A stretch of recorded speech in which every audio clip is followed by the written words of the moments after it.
2, 1. Hello, good morning, good day, good afternoon, good evening, good night. And those of you who are flying, happy flying. If you're driving, happy driving. Happy Sunday to each and every one of you, and may God bless us all. As always, it's always a pleasure coming into your homes. My name is Sylvia Litana Robertson, and I always love coming to your screens, to your homes, to just have a chit chat with you every Sunday, like a little fireside chat. Every week we have a different topic, and of course, if there are topics that you'd like us that you would like to hear us discuss, please send them to us. Go to our website at africaonlinemediatv.org so that you can send us a message. Or I see my chair lady shaking her head. I butchered my website, but I'll repeat it in a few minutes. So, but anyway, for those of you who would like to follow us, come online right now. We are live. So for those of you who want to be a part of our discussion today, please feel free to come on so that you can share your sentiments with us, or even some information that you have. Our topic today is actually on agriculture. I remember when I was much younger, and of course growing back in Africa, I always believed that farming was only for poor people, because I never found a man in a suit riding a tractor. I never saw a man in a suit pushing a plow. I never saw a man in a suit bending over and planting any seeds. So as far as I was concerned, farming was for people with no education. Farming was for people who've never been to school. But alas, this century here has taught me something different. I ask myself every day, what is farming? So today we have quite a lot of experts. We have beautiful guests today. I won't announce them right now because I may butcher their names, but we have some agricultural experts on our team today that are going to be talking to us and sharing some vital statistical information that we should know or we should hear about regarding agriculture. So with that being said, let me correct our website. It's www.africaonlinetv as in television, T as in Tom, V as in Victor.org, www.africaonlinetv.org. So send us a note, drop us a message, comments. We are going live right now on Facebook. As soon as our chair lady sends me the link for Facebook, we'll start sharing it. And of course, we will also announce it as we go. So with that being said, let me welcome our chair lady, Madam Reverend Pam, as well as my host, our editor, Mr. Barnabas. Oh, we call him Niason. Never mind, let me retract. Niason. It's okay, it's okay. If I say Barnabas, you think it's somebody new, right? No, Niason, my apologies. Go ahead, brother. Good afternoon, greetings to everybody. Should we really let our people starve so we can pay our debts? That is from Julius Nyerere, the founding father of Tanganyika, Tanzania, the country that just lost its latest president last week. Our condolences go to the people of Tanzania for their loss, and we welcome the new president, Ms. Samia Suluhu Hassan. She took the oath on Friday. That said, greetings and welcome to Africa Online Media Corporation's live broadcast. Today is Sunday, March 21st, 2021. Write it 032121. Okay, it is the 80th day of the year. There are 285 days left to go to the end of 2021. It is the 12th Sunday of 2021 and the 13th week of the year. Today is also the second day of spring. For those of us in North America, there are 92 days left for summer. So begin to count and start planning for the 92 days that you still have to enjoy summer. More importantly though, today is, among many things, World Down Syndrome Day. It is equally International Day for the Elimination of Racial Discrimination. And last but not least, it is World Poetry Day. Write your poem, please. Let us share poems. One day we'll find time for that on this program. From history, we also learned that on this day in 1871, remember this person? Otto von Bismarck. He's the one who said, I do everything by blood and iron, no discussions. So Otto von Bismarck was elevated to the rank of prince. On this day in 1947, United States President at the time, Harry Truman, signed Executive Order 9835, requiring all federal employees to have allegiance to the United States of America. On this day in 1965, Martin Luther King Jr., you know him, began the march from Selma to Montgomery, Alabama. Hence, we mentioned the elimination of racial discrimination. On this day in 2014, Russia formally and amid international condemnation annexed Crimea, that territory that belongs, that was, and that has been historically and geographically part of Ukraine. And finally, for the historical parts, on this day in 2018, something that touches many of us on this screen to the heart, the African trade deal was agreed to in Kigali, Rwanda, by 44 African countries. It is today a reality as the African Continental Free Trade Area, ACFTA, has become a reality. That brings us to our topic today, farming/agriculture. Is this the way to create jobs and attain food sufficiency on the country? This reflection began with the words of Tanzania's founding father, Julius Nyerere. Should we really let our people starve so we can pay our foreign debts? I added foreign. We will not be talking about for a debt relief. Rather, our focus on this program today is on food sufficiency, as we must not let our people starve. The late President Nyerere's quote was as true in his time as it is today. So we quickly add, should we fold our hands and let our people starve? Farming and agriculture is what will prevent hunger and starvation. And the Believer's Handbook makes that clear, as the creation story reminds us every day. And from Genesis 1:12, we read that the earth brought forth vegetation, plants yielding seed according to their own kinds, and trees bearing fruit in which is their seed, each according to its kind. And God saw that it was good. And on Genesis 1:29, we read, behold, I have given you every plant yielding seed that is on the face of all the earth, and every tree with seed in its fruit. You shall have them for food. End of that quote from Genesis. Because of humanity's disobedience anyway, we have those fruits and those seeds through the sweat of our brow today, because we disobeyed, and that is, we have to make sure that we labor under sunshine, under rain, under snow, to be able to provide what we eat. So we must work hard, work the fields to be able to get food to eat. Farming and agriculture have thus since replaced early man's gathering and collection from those trees. Farming and agriculture today enable humanity to meet its food needs through cultivation. And humanity must cultivate in such quantities and in such quality as will nourish and nurture its ever-growing population. Remember Thomas Malthus? Okay, one of humanity's best hopes lies in an organization like the Food and Agriculture Organization, that is an arm of the United Nations, which specializes in making sure that the international community feeds its people. The organization, that is the FAO, the Food and Agriculture Organization, tells us that its goal is to achieve food security for all and make sure that people have regular access to enough high quality food to lead active, healthy lives. End of their quote from their website.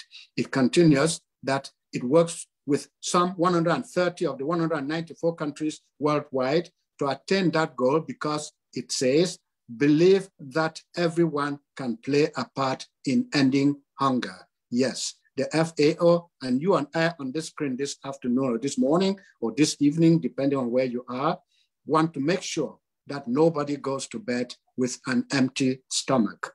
That goal is as true for the FAO as it is for the African continent. Unfortunately, many obstacles stand in the way of adequate food production on the African continent. Some of the obstacles include the very nature of the land, that is, the landscape with so many hills and valleys. inadequate means of communication, especially transportation, and of course, natural disaster. But it is not bad news at all. There is a lot of goodwill on the minds of the continent's population, especially its young population, the prime asset of the continent. Can the political leadership rise and provide that young population with the material, financial, and enabling environment it so desperately needs to grow the food the continent needs to feed its population with? What efforts are we making in our respective localities to ensure that food production and distribution is sustained?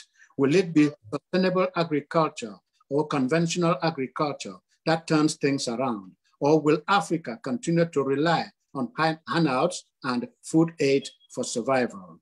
Africa Online Media Corporation counts on all of us to provide the knowledge and technical expertise needed to save the continent from another dark page of its history.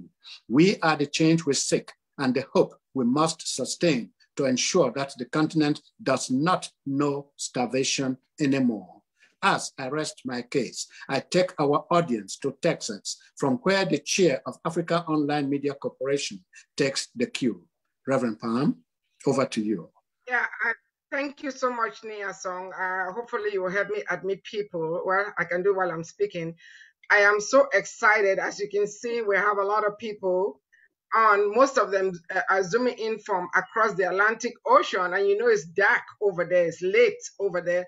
So I would like to plead with our anchors, please, let's give, and also our participants here in the US, let's give our brothers and sisters in Africa and abroad the first chance to speak. Sister Fonke, thank you. I see your hands up. We will call you. And please, if you have, just to make it easy, please, if you want to post something on the chat box, or a question or comment, please feel free to do so. And the anchors will call you. Otherwise, we will take turns. And I think we are going to extend this show today. I did not discuss it with the anchors ahead of time, but they are so crazy about me. There's nothing they can do about it. You know, this show is unscripted, you know, as you guys already know. But our main speaker today, we have a lot of people who are going to be speaking, but our main guest is a very young man, very, very young. It's hard to believe he is very young, given the amount of stuff that he does. It's incredible. You know, I was going to introduce him, but I think he would do a better job introducing himself. I've spoken to him a couple of times. He was on our show last Sunday. He zoomed in for the first time and expressed interest to work with us. So I did speak with him during the week and also invited him to a management meeting on Saturday. And I will tell you, the management team unanimously voted for us to work with him. You know, that's our sister organization. However, this farming thing today we're talking about is just one of the numerous things that he does for our continent. I am so excited about this young man because these are our future. When our children can take up the mantle on their own without being prompted, that means there's hope for Africa. So I would like for everybody to join me in welcoming Brother Oliver. He doesn't like titles. He just wants to be called Oliver. But briefly, his name is Brother Oliver Fortune Chikodzori, and he is the CEO and founder of African Innovation and Entrepreneurship Center, and he is zooming in from Cape Town. I will let him introduce himself and then introduce all these beautiful African princesses that he has mentored and that are part of his team. So Brother Oliver, I want you to take a moment and introduce yourself briefly and then introduce your team. Then we would take turns to ask questions. But because we have so many people on the call, we would like for people to either raise their hands or put their questions on the chat box, and then we will call them according to the questions or comments. So Brother Oliver, you're warmly welcome. And I love your outfit. I love that top. Okay. Thank you so much, and thank you for Africa Online Media for the opportunity I don't know if you guys can hear me, if I'm audible. Loud and clear. You are. Okay. All right. Thank you so much. So to our editor, thank you so much for that great introduction. Actually, I wanted to say that you were supposed to tell me this morning so I could prepare a poem. I'm also a poetry. So I could maybe write something about the spring of joy. But anyway, I will do this after this this interview. But once again, it's a great honor to be back on the show. My name is Oliver. And as said earlier, I am the CEO of the African Innovation and Entrepreneurship Center. We focus on 4 pillars. We look at investments, events, access to markets, as well as virtual incubation and mentoring support.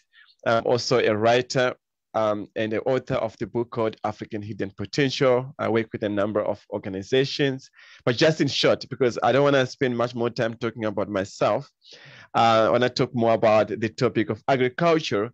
I'm surprised. So today I have a number of people, I'm just checking, so from that are working with AIEC. So it's quite a number of them.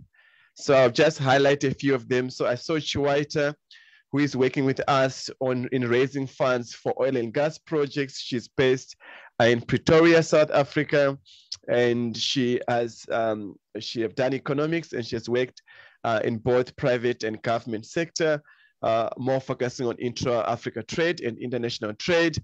We have Mother Elsie Ezekiel from Nigeria. She is an amazing young lady who also in the creative industry, and she's currently working with us also with Africa Women in Trade. So thank you, Mother Elsie, for joining.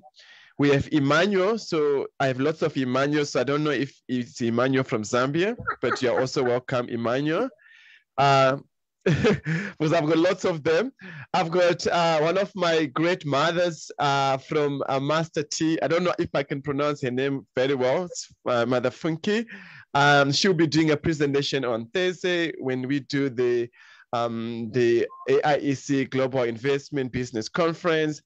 She got amazing tea. If you are like me who love tea, you should engage Mother Funke. She's here, and her company called Master T. Thank you, Mom, for coming. I'm really great. I appreciate your time, and I'm inspired by the work that you're doing for the continent. Jennifer Sanders, she's one of our inspirations. She is from South Africa, based in Stellenbosch. She's working for Stellenbosch University, and she's also in the tourism industry. As you know, in South Africa, we do more of agritourism, where we include not just agriculture, but with agritourism, with other activities as well, and interlink it. So she have accommodation for students, as well as when you're in South Africa next time, please engage Jennifer Sanders. Good Joshua, you're also welcome. Joy Badak is from Nigeria. She's working with farmers in Nigeria, but she's based in Lagos, and she's doing a lot of agricultural products. So I'm really happy to see you today. Mpumi Nompumelelo, she is part of AIEC. She's been supporting with some of the roles of AIEC. Thank you for coming, Pumi. I really appreciate your time. I know it's Sunday and most people are sleeping in South Africa, but you are here. So as always, you are greatly appreciated. Tosama, one of our winners of the AIEC Idea competition last year.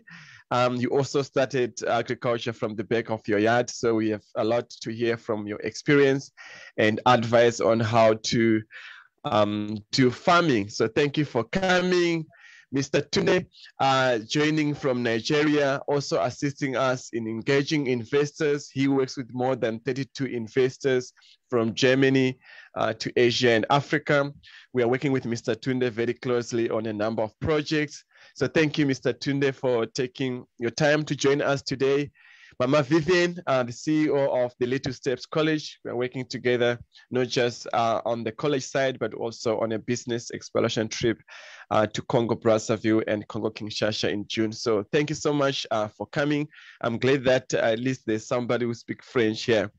And then Winnie, I know that he had an accident about 2 days ago, but I'm glad that by the grace of God, you are safe and you managed to join. You didn't say that you are sick, but you decided that I will come and God will give me strength. So thank you for joining. So from my side, these are the people that has joined us today. So thank you so much, and I'll give the time back to our chairperson.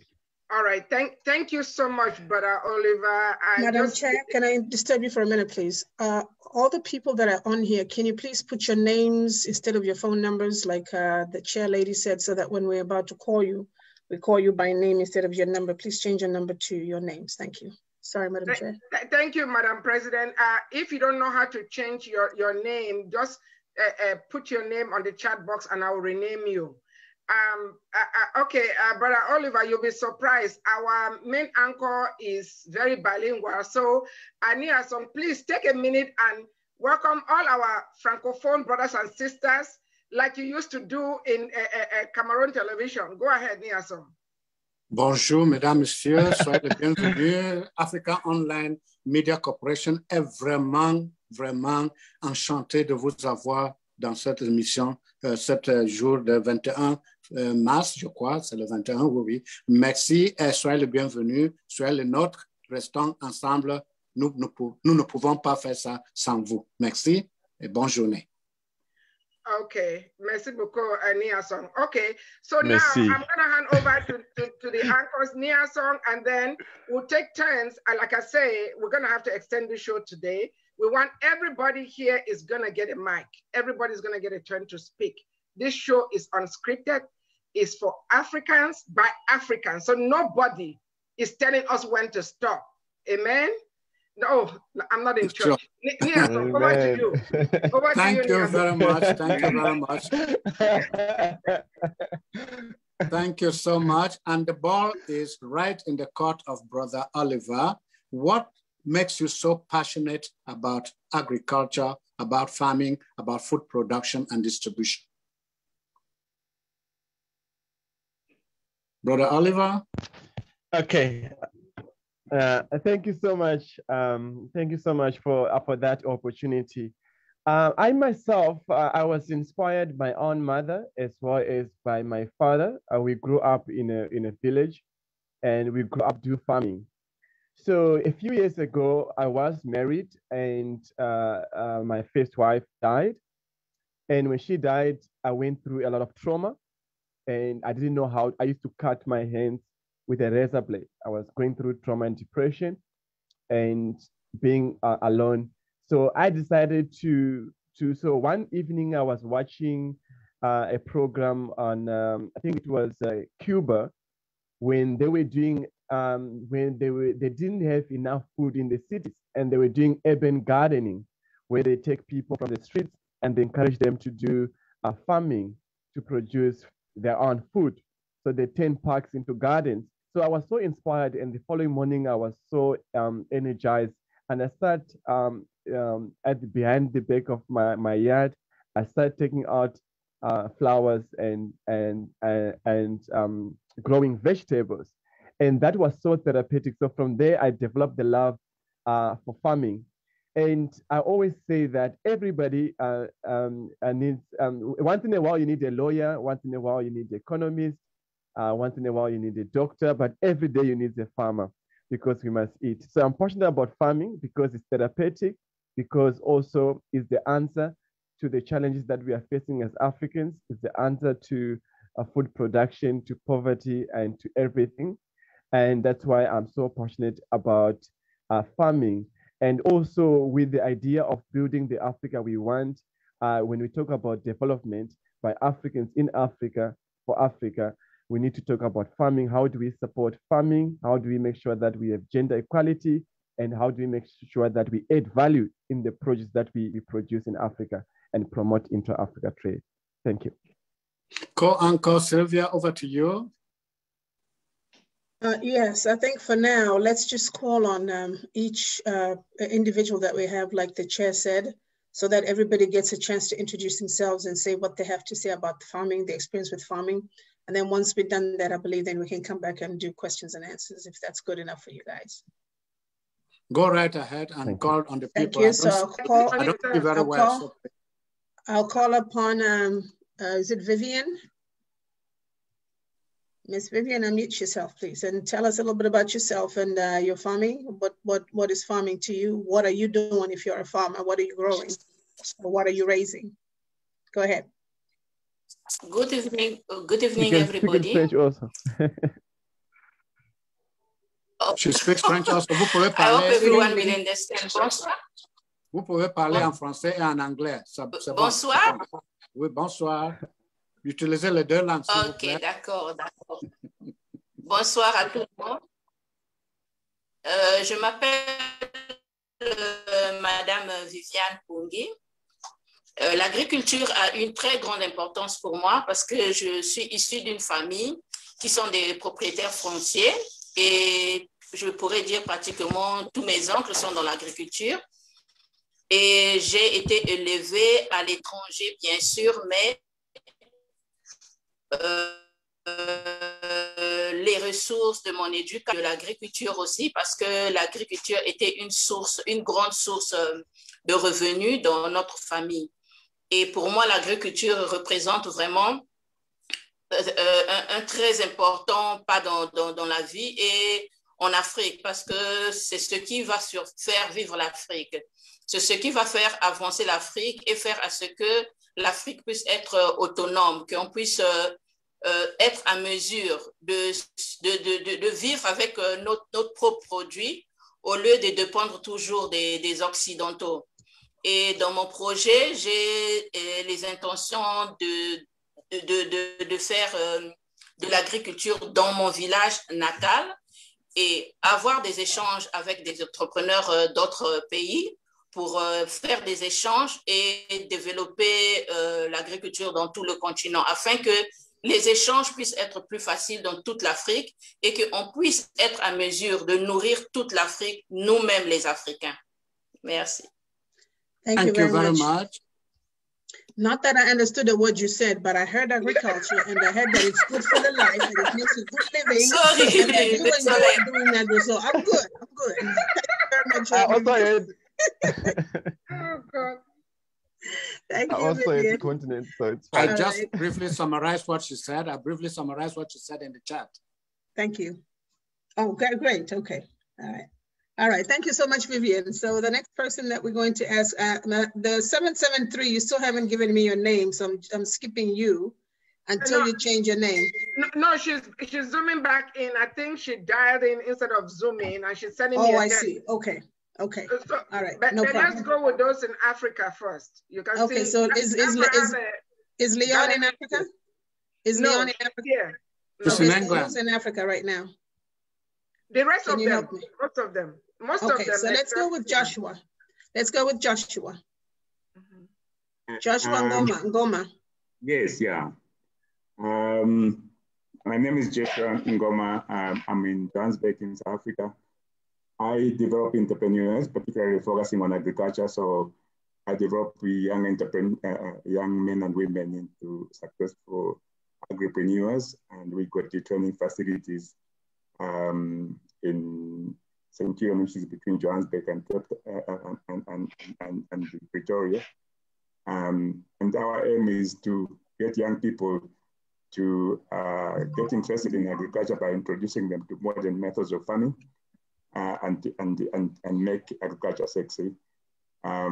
Because if we can get more young people attracted to agriculture, then we know that we are going to have food security on the continent, and we will increase levels of employment and prosperity. And that's what I do. Thank you very much. So we'll move on to the next one. I think her name is Fulufelo. Tulufelo, sorry for butchering your name. Tulufelo. Hello, how are you? Thank you. How you pronounce your name? I'm sorry for killing your name like that. It's Fulufelo. Fulufelo. Go ahead, please. I'm based in South Africa and I'm looking into starting a business in potato farming because I currently supply vegetables to one of the restaurants in Johannesburg. And potatoes are one of the major vegetables I supply. So I'm actually busy with a business plan for that. So what type of vegetable do you supply currently? Potatoes, spinach, potatoes, spinach, lemons. Lemons are the fruit, obviously. Okay, just a minute. We'll get back to her. Let her take care of her background noise. Let's go to the next person. For sure, for sure. You're right about that. All right, the next one we're gonna put is Comfort Sema. Is she here or in Africa? She's in Maryland. Okay, Comfort, hold on then. Hold on, let me pick somebody else. Hold on. Just go through the category. Zosizwe. P. Zosizwe.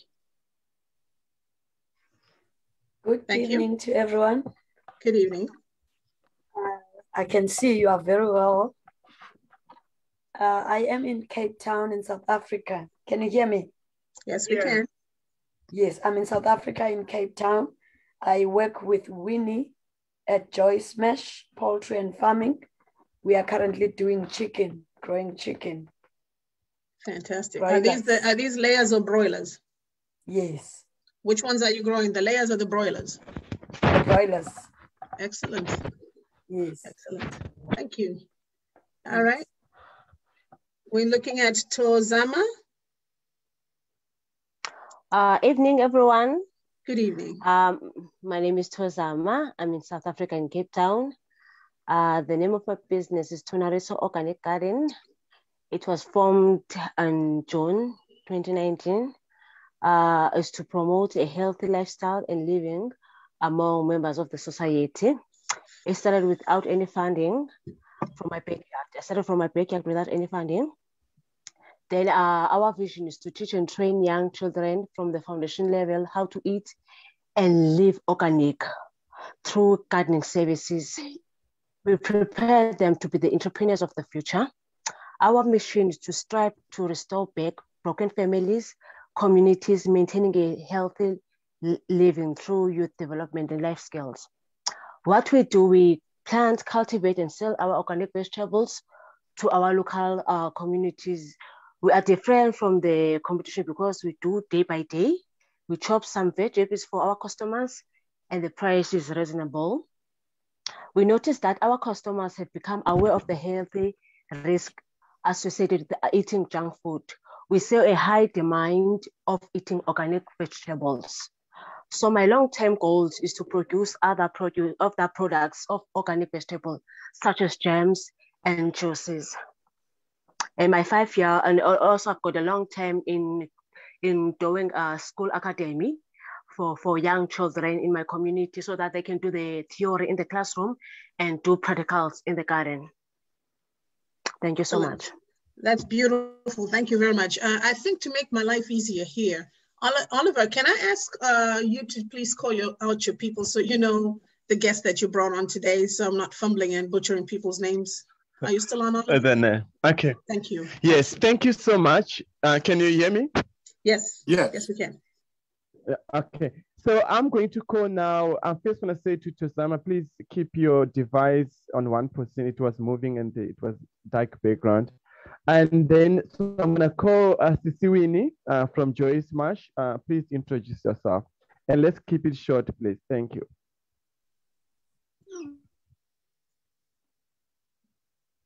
Please unmute yourself, Winnie. Joyce Marsh. Winnie, can you unmute? You are still muted. Hello. You wanna, yeah. You can hear me now? Yes. Yeah. Yes, okay. Yes. Good evening, everybody, and good day for those who are during the day now. My name is Winnie. I'm from Joyce Mesh Poultry and Farming. We are together with the other lady by the name of Papa Mazosiwe. It's a cooperative. We started as 7 women, but currently we're 5 women. So why we came together, it's because we wanted to share our different skills and expertise in farming. So, but at the moment we are doing poultry farming, which is the broilers, which is a meat chicken. So we grow it and then we sell it. But at the moment we're still at the very early stages, you know, one step at a time. They say that you reach 1,000 kilometers by starting one step. So we started in February 2020, just before the lockdown. And there's been quite, a growth, where now we're able to supply 1,000 chickens at least to our customers. But our long-term goal, obviously is to infiltrate Africa because, food security is a big issue, but also not just any other food. We're going back to our ancient times where we need to eat healthy as Africans. Because when we eat healthy, then we live longer, even in this society that we're living in, with all the digital, with all these changes. If we focus on eating healthy, that is important to us. I'm just gonna leave it there. So we are based in Cape Town at the moment, in the Western Cape in South Africa. Thank you. Okay. Thank you, Cecilia. So the next one is going to be Master T. Please, let's keep it short, 1 minute max. Master T, yes, all the way from Nigeria. Okay. Thank you, Mama, for coming. Yeah, good evening, everybody. Can you all hear me? Yes, we can. Yes. Good evening. Welcome. And, please show us I'm so please show us your tea as well. Show us your tea. Yeah, I'm so glad to camera. be here. Can you see my tea? Yes. It's upside down, is it? Let's do it again, please. Okay, yeah, it's upside down. You're right. Can you see it? Moringa? Go lower. Go lower. Okay, can you see it now? No, we can. You can. You took it away. You took it away. Put it on the camera. Put it on the eye of your computer. Camera. Yes, it's there. Can we you don't see it? No, See just my hand? A bit down. You see your hand, but not the teeth. Okay, Yes. there you go. There you go. We see upside down. Fantastic. Down. You see it upside down. Hold it up. No. Put it closer to yourself. Put it closer to yourself. Okay. There you go. Now come back Your a chair. little bit. Come in front a little bit. Okay. There we go. We can see now. Yes. You can see now. Good. Yes. Thank you very much. To keep it short, my name is Funke Bolujoko. I'm from Nigeria. One of the bane of agriculture in Africa is post-harvest losses, because we lose most of our produce through post-harvest losses.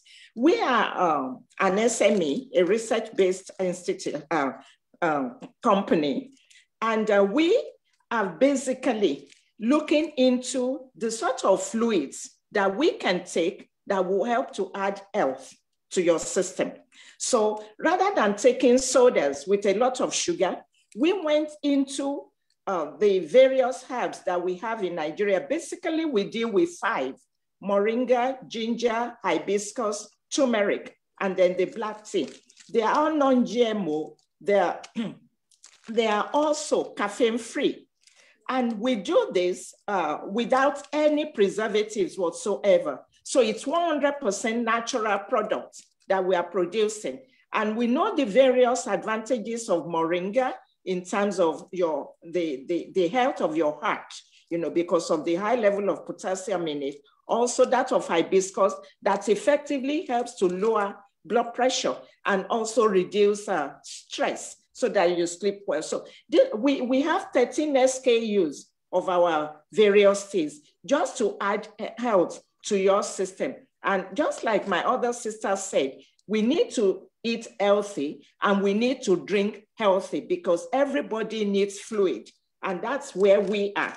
And we are off-takers of whatever the agriculturists are producing. Thank you very much. And our products are export ready, that they can compare with any product in the international market, but it's purely made in Nigeria. Thank you. Awesome. Just a minute, Nia. Awesome. Sister Funke, just for the benefit of our viewers who are not familiar with SKUs, are you talking about stock keeping units? Yes, please, on the shelf. Yes, okay. the stock We keeping just unit. wanted to make sure because abbreviations mean different things in different parts of the world. That's true. That's true. You are very right. Okay. Very right. We have 13 of them. Thank you. Okay. All right. Thank you. Well Thank you, Mama. Thank you for the opportunity. Without wasting time, yeah, thank you. So she will also be presenting at the conference on Thursday. So please join the conference if you have not joined yet. I'm going to back to Nigeria. Joy, do you want to just in a minute introduce yourself and what you do? All right, my name is Joy Badake from Nigeria, and I work with BKM Foods, an organic food production company in Lagos State, Nigeria. We are into the production of plantain.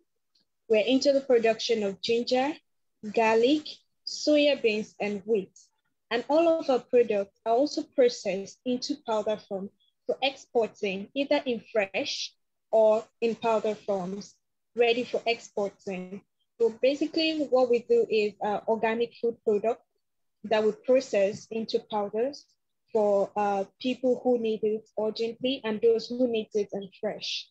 This is the things we do, and we're also looking out to empower more youth to come on board into agriculture in Nigeria and in Africa, not waiting till we import a lot of processed food from other countries in the world before we eat right, or waiting for doctors to place us on diets before we eat healthy in Africa. We are richly blessed, we have all the resources, and Africa can be producers of good products to other countries. Thank you. Excellent. Thank you so much, Joy.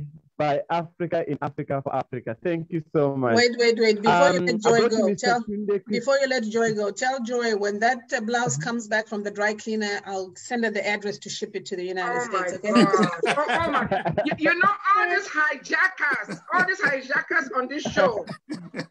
That's why the live show now. It's very pretty. It's very pretty. Go ahead, please. Yeah, thank you so much. That's Africa. Authentic African. Mr. Tunde, please go ahead because we need finance when it comes to agriculture and agro-processing. Just tell us a little bit about what you do. Okay, my name is Tunde Mitogo, and I'm a business consultant. I look into businesses in every area of agriculture and how you can improve on it. I've actually have sympathy and empathy for agriculture. Since when I was a kid, I found out that even up to today, the way we're doing agriculture in Africa is still the same thing in some areas. The tools we use, how we used to, the only difference is, okay, now there are rows, inter-rows, and then you can easily go in and out. But then, I want to ask you one question. When you eat one piece of a corn, do you know what you have destroyed? You have destroyed over 30 pieces of the byproduct of a corn, not corn, I'm referring to corn, I mean maize. It depends on where you are. Some people call it corn, some people call it maize. So what I'm saying in essence is simple. Yes, Africa can produce food for the whole world. Israel is very small. How come they are producing so much? Japan is small. Japan is even, they had this Hiroshima issue, and still they keep on producing. From where? From cotton.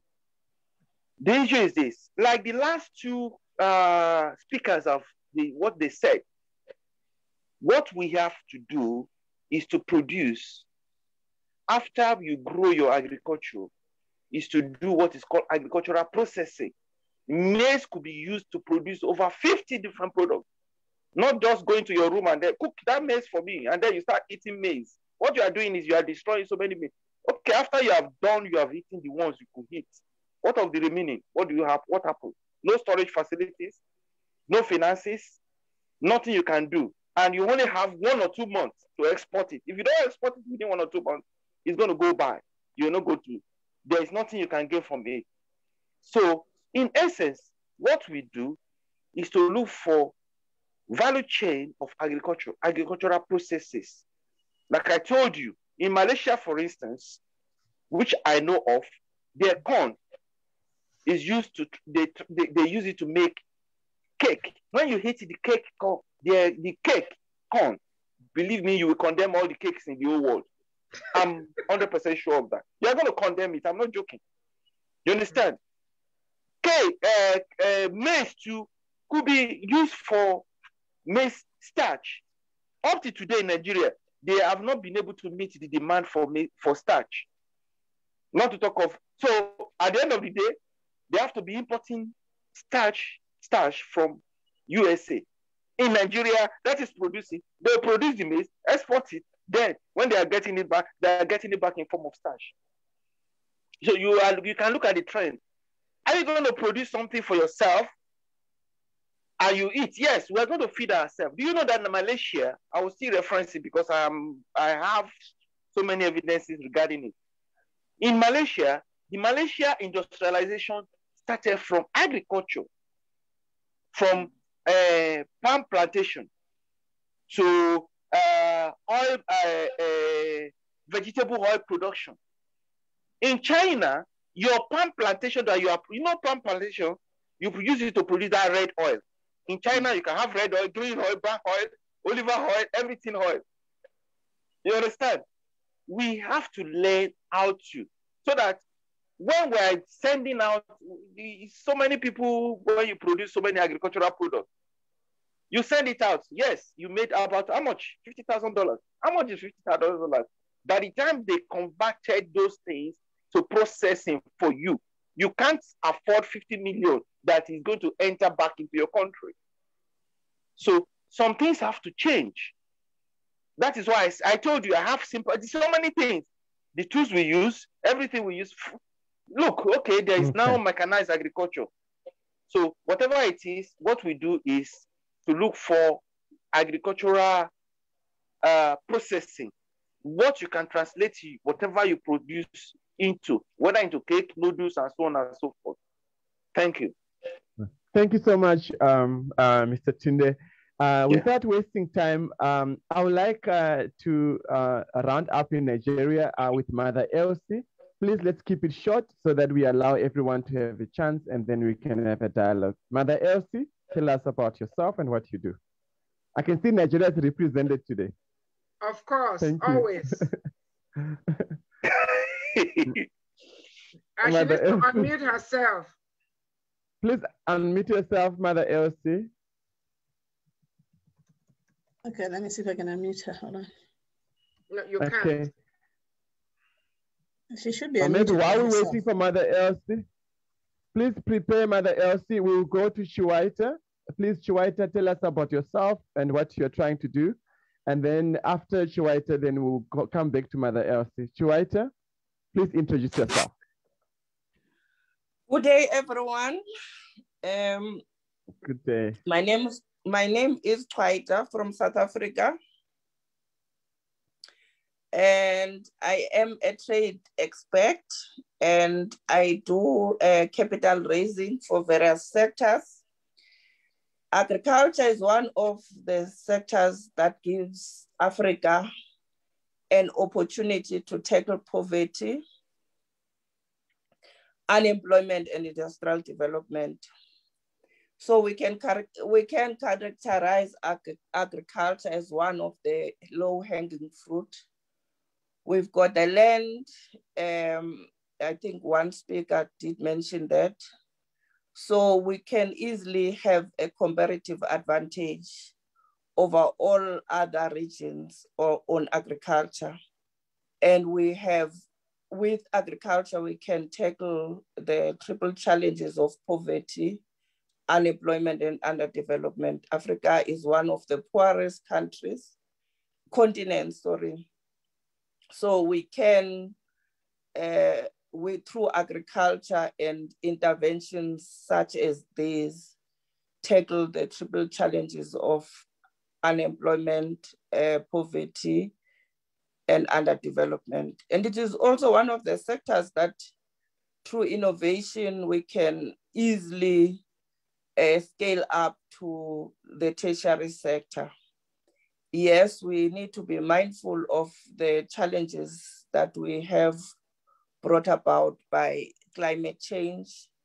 And I mean, all of those are things that I think we could work towards in terms of bringing new methods of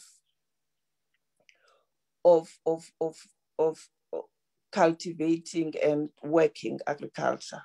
But this is one of the critical sectors to bring about industrial transformation and also building the Africa we want. Thank you, Chair. Thank you so much for that great introduction. Mother Elsie, are you able to unmute now? Okay. While you are still sorting up yourself, I will go back to Jennifer. I know you are not in agriculture, you are more in tourism. Please introduce yourself. Good evening, everybody. I was really not expecting to be on this meeting tonight, but I haven't been on Oliver's meetings for quite a while now. So my name is Jennifer and I am from Stellenbosch and I work at the University of Stellenbosch, but I'm also an entrepreneur and my focus is on accommodation. So any type of accommodation which is student orientated, but not just student orientated, but mostly in edu-tourism. So edu-tourism, I will take students when they stay with me, I will take them out to the different farms, the eco-villages that is surrounded, all the farms that surrounded in Stellenbosch, wine farms, agriculture farms, like Ballestoren, etc., etc. So I will engage with the students on another level as well. So I will take them around to see Stellenbosch and then the surrounding places. Yeah, and that is short, and that is what I do. I'm also very, very interested in entrepreneurship. So I like to hear other people's stories. And what interests me the most is how I see that African women, that we are gearing ourselves and how we are empowering ourselves to come out of poverty and also at the same time help other people how to empower themselves. Thank you. Thank you so much. So Jennifer also forgot to mention that she got the best holiday accommodation in the Southern Hemisphere of Africa. So thank you so much. When they're in South Africa, they will have accommodation. I will go, we have 3 more people to go. So I will start with Pumi and then Dipio. Pumi, do you want to introduce yourself quickly, just in a minute? Hi everybody. Good evening. My name is Mpumi. I am in South Africa, Johannesburg. I'm more in a finance, corporate governance, and mining. So I've recently also started to learn more about agriculture and been attending some lessons on it. I see it's a future because our continent and the world at large needs to know agriculture and to be in that space. So yeah, thank you so much, Oliver, for the invite and attending this. I'm learning a lot too. So I'm also listening to the stories about what is happening and what people are doing in agriculture right now. Very interesting, and it's the space that I want to go into soon. Thank you so much. Thank you, Nompumelelo, and thank you for always being an inspiration to Africa. So we will go to Dipio, and then we will end with Mother Elsie if she's able to join. Dipio, do you want to introduce yourself?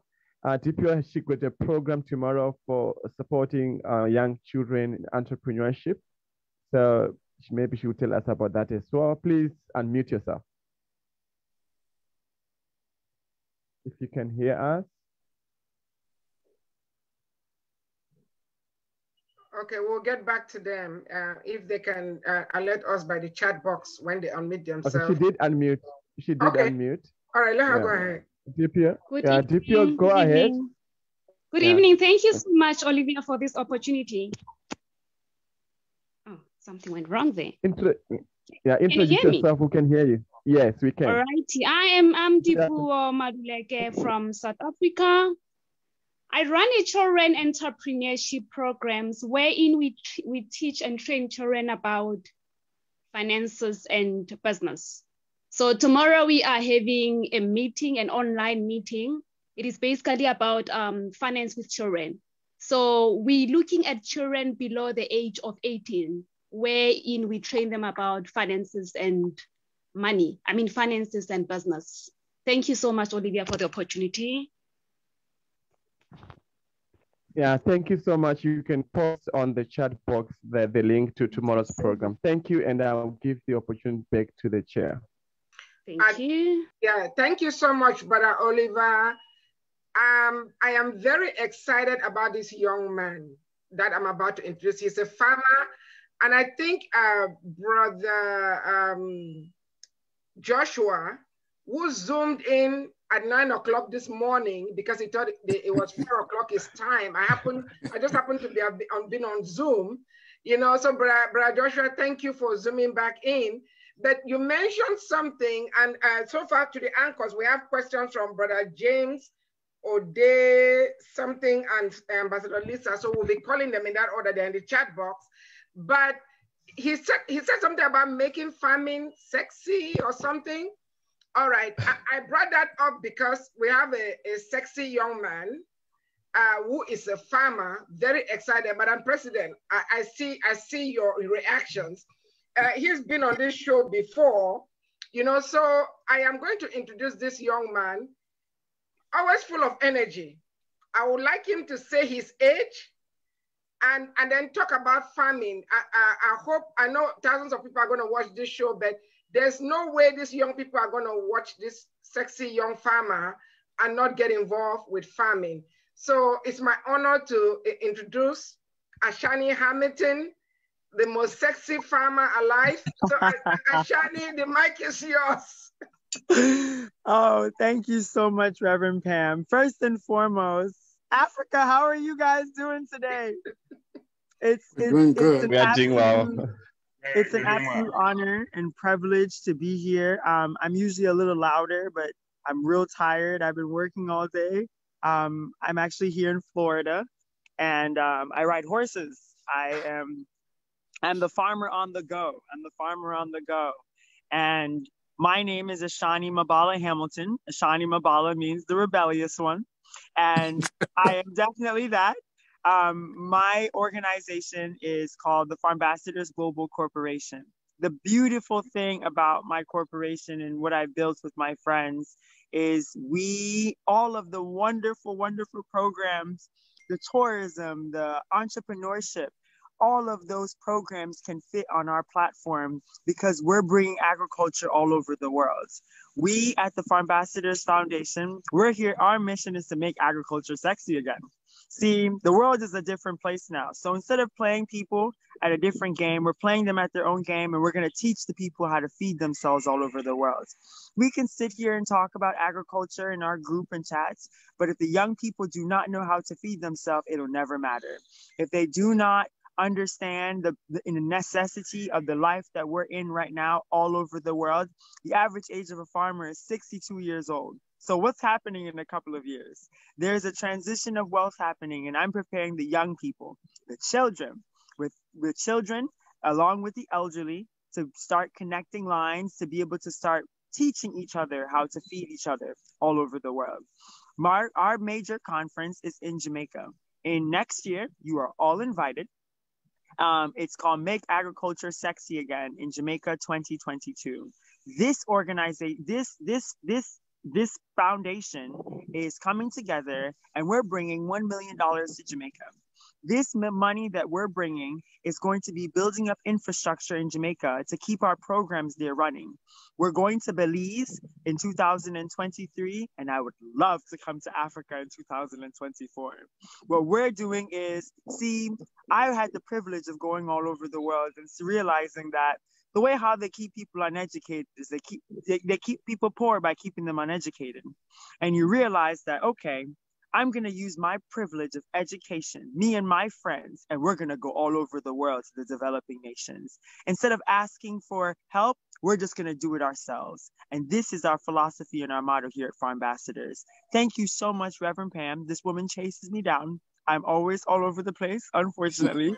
But at the same time, I'm very grateful for Africa's Brain Bank for giving me the opportunity to be here today. And I look forward to working with all of you, with absolutely all of you.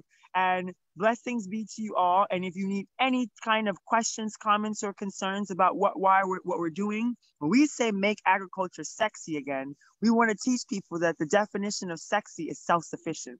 When you feed yourself, you're sexy. When you feed your kids, you're sexy. Not no hair and no shoes and none of that. No. The world is changing and we have to move with the flow of what's going on in the world. So thank you all so much.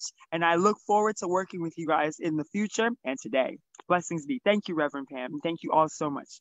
Thank you very much. We're at the top of the hour right now. So our chair lady, can you please take it? Yes, but okay. I will take it to make the announcements. I'll play the anthem at the end because we still have questions for all our panelists.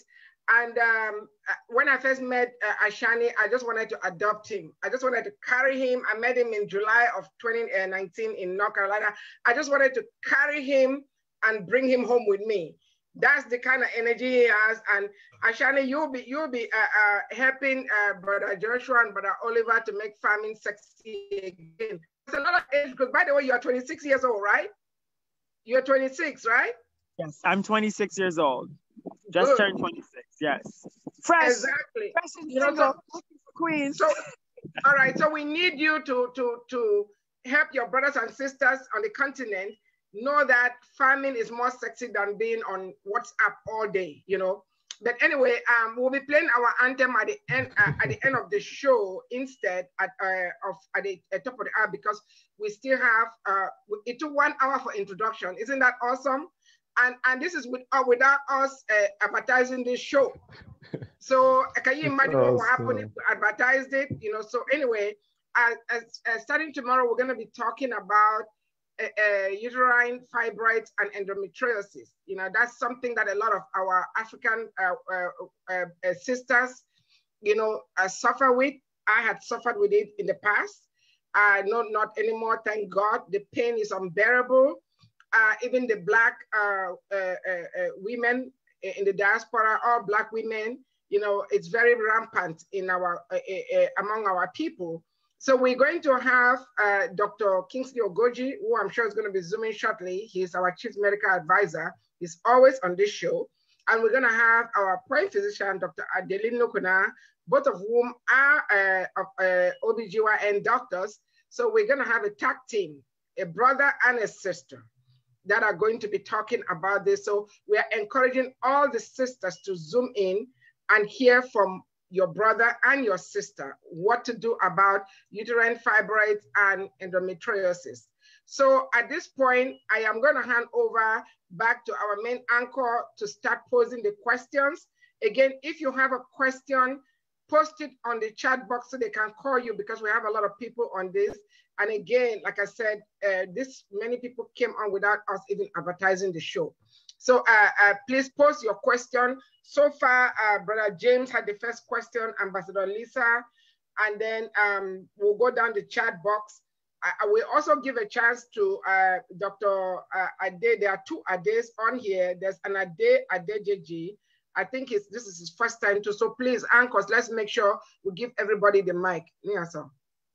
Thank you very much, Madam Chair. I turn the table to Sylvia, please. Go ahead. My sight is not the best on the screen. Yeah, thank you. I thought Madam Lisa was holding the questions, but I have a question of my own, please, first, before I even go to the questions on our forum. I'm not sure who's gonna pick it up, but when we're talking about agriculture, I'm on another group that has to do with farming, not on this program, where they're talking about using human feces as well as the cow dung for our fertilizer. So when they're using the human feces, how does that translate to the plants that we are calling organic plants? Can somebody pick that up, please? Oliver, you have somebody you can appoint to answer?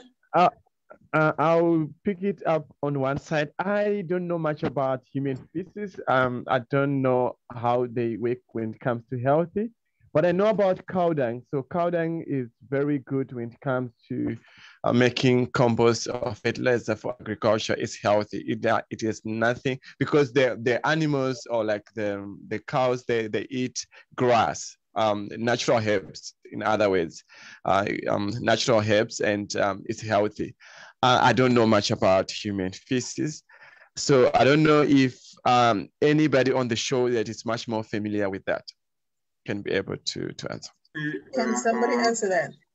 Yeah, it's not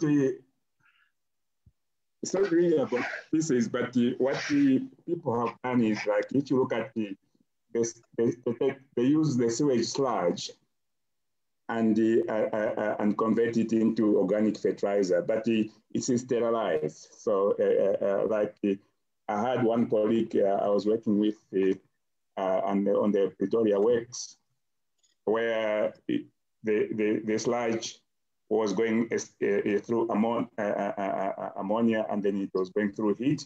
And when it comes to the end, it's dry organic fertilizer, and it's sterilized. So it's not it has got no pathogens, and it's basically organic fertilizer. That's what I know. There are others that use fresh sewage sludge into the farms, but I think that is not advised. Okay. But when you process it, it becomes an organic fertilizer, basically. Fantastic. So in other words, it's not a direct application. It has to go through some kind of processes before it can actually be applied to the soil or to the plants. Is that what you're saying? From my experience, yes. Okay. Thank you so much. Very, very much appreciated. I don't see any questions on here. Ambassador Lisa, do you see any questions? I'm seeing comments, but I don't see questions. No, but James has a question. Ambassador Lisa has a question. Okay, I don't see no hands up. Go ahead, Ambassador Lisa, please. My question was already answered about the sexy, how you make farming sexy. My other question was about, going to be about the organic vegetables and fruits. I want to know how they were doing that. Now, I don't know about other countries, but I know in Uganda, we fertilize with human waste. And some of the foods, especially some of the fruits, I cannot eat and digest because it's fertilized with human waste. However, here on our continent, we fertilize with cows. So and that's how the doctor explained it to me when I came back sick. He said, "What did you eat?" And that's when he told me that, Uganda happens to fertilize with human waste. And I guess it just depends on, like he said, it's the processing of the waste that makes it now organic. And stop making that face, Doc over there. I'll twist it up. But yes, that was my question about how are you all making, or are you planting with organic seed and organic soil? That was my real question. I guess it was answered in the same way when I asked my question about the human feces. No, I was asking about the seed as well. Is the seed organic? Is the seed organically grown, as well as the soil? I think Ashani had something to say about that. Go ahead. Yes, so I have a little bit of experience in terms of understanding more so about the human feces as fertilizer. I'm not one of the people to say I don't recommend, but what the reason why these people are using human feces is more so of the reason we need to talk about. It's used mostly in India and a lot of places where they don't even have animals. So when we're talking about human feces, I think it's also very, very important for our privilege of animal dung to not make us turn a blind eye against human feces as well, because at the end of the day, these people are still utilizing whatever resources that they have to be able to produce food. This is most of the untouchables in India, a lot of the people that have nothing. So this is the only way that they call it night soil. Night soil is what they call it. I would highly recommend that, you do some research. What he said about it before earlier about it just being unprocessed, that's exactly what the process is. But at the same time, I just want us to, it's easy to put a nose up against it because we don't have to do it. But we have to recognize that this is an issue all over the world. And a lot of people, this is what they have to do. And we can't be unprivileged. But this is all I had to say. Yes. Thank you. Thank you so much. Can I interject for a sec? Absolutely. Can I interject for a second? Absolutely. Go ahead. Okay. I just wanted to say in South Africa, we normally recommend permaculture system. Basically is that we take the chicken waste and then we mix the compost, and then we use that back into the vegetables. We take our vegetable cuttings and the old brown leaves of vegetables, we put it back again to the soil and into the ground. And when we prepare our beds, we have what we call, it's like a raising of beds higher.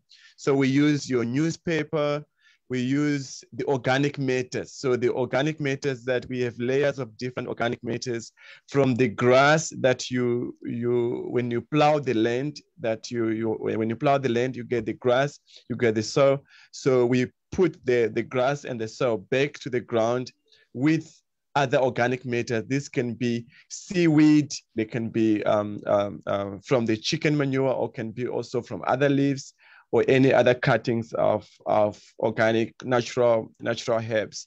So that's what we recommend. But I don't know much about feces, but I would suggest that if you're gonna use that, please make sure that you do a lot of research, and then make sure that you are within the health standards borders. Thank you.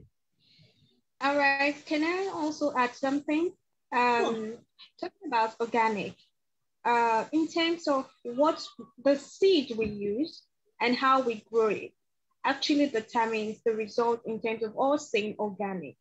Take, for example, some of the things we use in terms of poultry here in Nigeria. If you're rearing chicken and all, there's some people who don't use the process. They use neem leaf or bitter leaf as antibiotics that they give to chickens while rearing them. So instead of using processed drugs and all of that. So in terms of that, some can say, oh, they're rearing organic. Some don't. Some use animal feces in the planting of some of the product or crops. They have this is probably the first time I'm hearing of human feces in organic production. So most of the people use animal feces to grow organically. Some people don't use the normal fertilizers. They use neem. Neem leaf is also very good to control pests and all of those things. So the seed we use and how we manage it to grow healthy are the processes we call organic in terms of organic production here. Thank you. I hear that the human feces, they said most of that is being used for biofuel. I just texted somebody as well. But thank you so much for that enlightenment. I guess farming is becoming very sexy. We're learning something new every time somebody speaks. I personally am learning something that I honestly did not know, because we're so used to, when you're looking at farming, one would think just go out there, till the land, plant the seed, cover it up, water it, let it grow, eat, and that's it. But there's more to that than meets the eye. Is there anybody here who does animal husbandry, maybe aquaponics, maybe fish farming? Can we hear a different version of farming if anybody has that type of experience, please?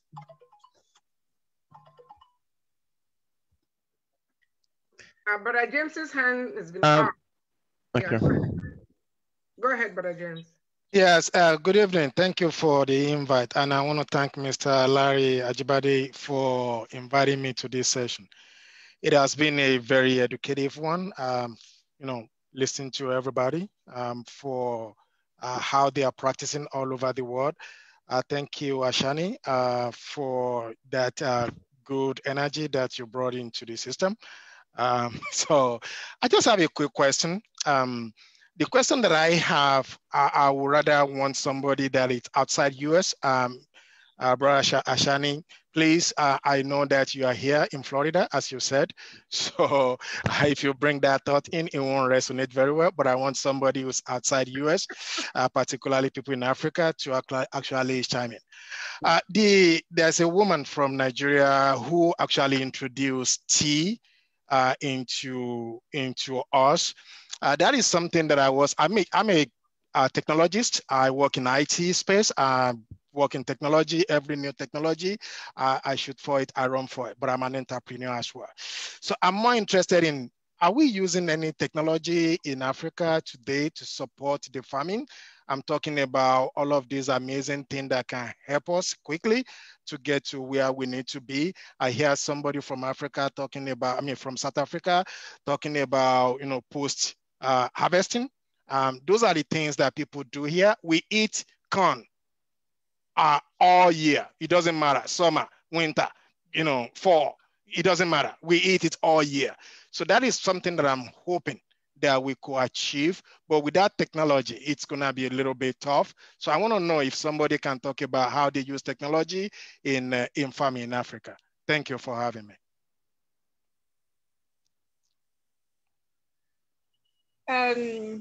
First of all, right now, in terms of technology in Africa and farming, is really, really poor. We're still behind. We are very low on it. It's not encouraging for women in Africa doing agriculture. It's really discouraging.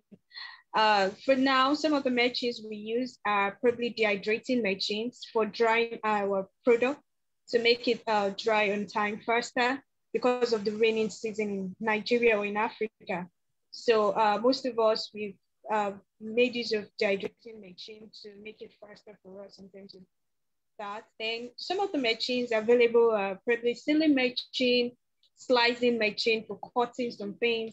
But in terms of technology, I think we're still far behind. It's still poor, very, very poor. We use a lot of manpower.